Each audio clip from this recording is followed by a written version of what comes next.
The scandal that rocked Ngunit ang Quadcom. idinamay mo Let's watch. dito ay mga taong walang kinalaman o mga inosente. Paano naman po sila? Paano naman po yung mga karapatan nila? Paano naman po yung boses nila? Paano naman yung katotohanan nila?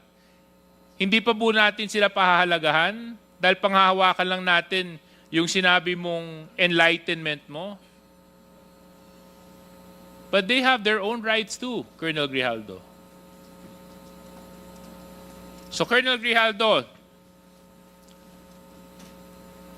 siguro wag na tayong paligoy-ligoy pa.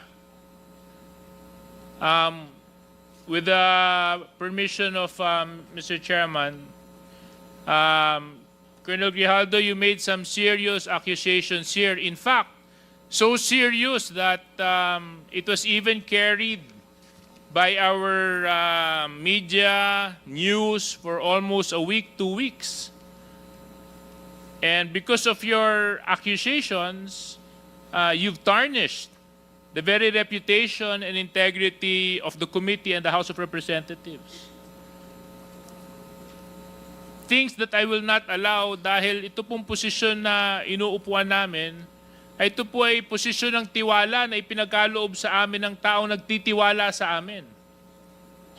At kailanman hindi ako papayag na may mga tao na magdudungis at magtatapon ng kasinungalingan para sirain ang integridad ng trabaho ng House of Representatives at syempre ng komitibang ito. So Colonel Grijaldo, sinabi mo po dito sa inyong sinumpang salaysay that you were persuaded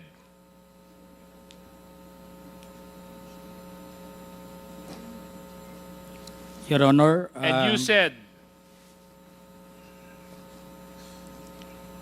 ikaw naman, Colonel, ganito lang yan. Alangan namang walang insidente o mangyayari sa panahon na yon.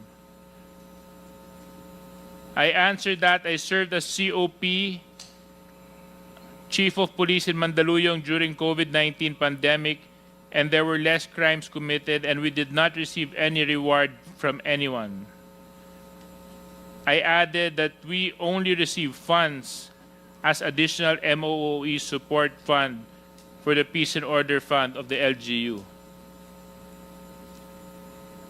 But dito po sa earlier part, sinabi mo that you're persuaded. Is this true, Colonel Grijaldo? Your Honor, I will stand by my statement in the Senate. Under oath, Your Honor,